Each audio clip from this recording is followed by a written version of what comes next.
Chers amis, bonjour. Le prophète Zacharie s'exprime ainsi. Le jeûne du 4e mois et le jeûne du 5e, le jeûne du 7e et le jeûne du 10e mois seront transformés pour la maison d'Israël en jours de joie.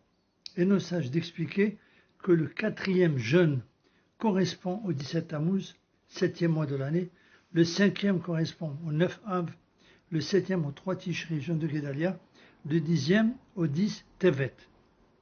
Ce qu'il faut savoir, c'est que c'est un commandement positif imposé par les prophètes de jeûner les jours où des malheurs sont arrivés à nos ancêtres, le but du jeûne étant de réveiller les cœurs, de nous diriger vers les voies de la pénitence, afin que ceci nous rappelle nos mauvaises actions et les actions de nos ancêtres, semblables aux nôtres, qui ont été pour eux et pour nous la cause de ces malheurs. En nous rappelant ceci, nous améliorerons notre conduite, ainsi qu'il est dit dans le Lévitique, et ils savoueront leurs fautes et les fautes de leurs pères. Nous avons donc tous le devoir, en ces jours, de scruter notre conduite, de la regretter, car le jeûne n'est pas l'essentiel, comme il est dit à propos des habitants de Ninive, dans le livre de Jonas. Dieu vit leur conduite. À ce sujet, nos maîtres de mémoire bénis disent, il n'est pas dit que Dieu vit leur cilice et leur jeûne, mais il vit leurs actions, car ils ont regretté leur mauvaise conduite. Le jeûne n'est donc qu'une préparation au repentir. Aussi ces personnes qui, lorsqu'elles jeûnent, vont se promener et passent leur temps à s'occuper de choses inutiles, ces personnes-là ont retenu l'accessoire, mais négligé l'essentiel. Pourquoi devons-nous jeûner le 17 Tammuz? Car le 17 Tammuz est la date à laquelle eurent lieu 5 malheurs. Les tables de la loi furent brisées, quand Moïse descendit de la montagne. Le sacrifice quotidien fut aboli ce jour-là. La brèche fut pratiquée dans les murs de la ville ce jour-là, à l'époque de la destruction du second temple. Bien qu'à l'époque de la destruction du premier temple, la brèche ait été faite le 9 du mois, comme il est dit, le 4e mois, le 9e jour du mois, la famine sévit dans la ville, etc. Alors, la ville fut ouverte pour une brèche, dans le prophète Jérémie. Lors de la destruction du second temple, la brèche fut pratiquée le 17 du mois, donc 17 Tammuz, et la destruction du second temple est plus grave pour nous.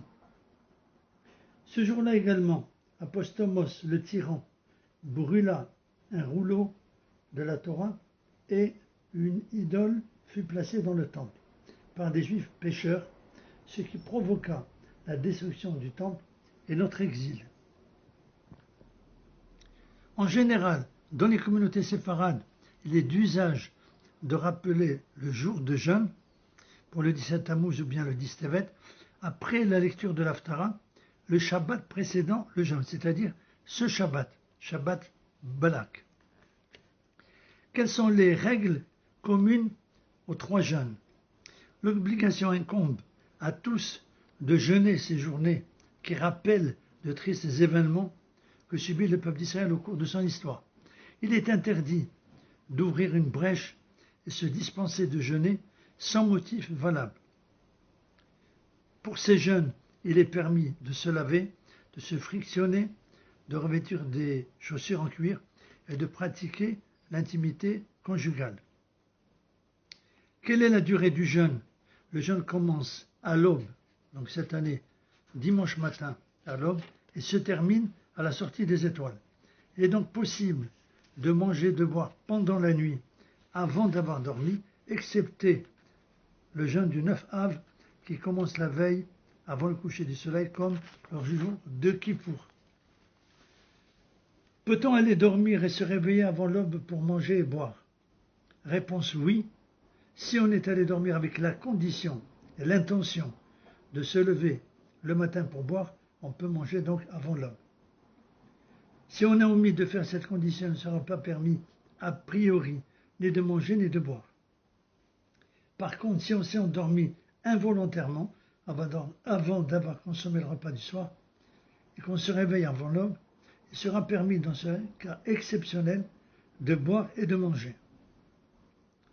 Nos frères Ashkénazes adoptent une règle plus souple leur permettant de consommer de l'eau ou d'autres boissons avant l'aube, même sans avoir fait de conditions avant de se coucher.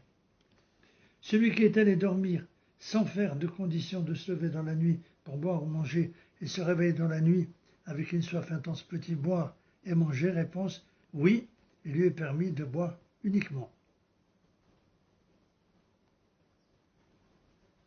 Existe-t-il d'autres limites ou interdictions pour ces trois jeûnes?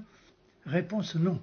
Il est essentiellement donc interdit de boire et de manger, mais comme nous l'avons vu, il est permis donc de se laver à l'eau chaude comme à l'eau froide, etc.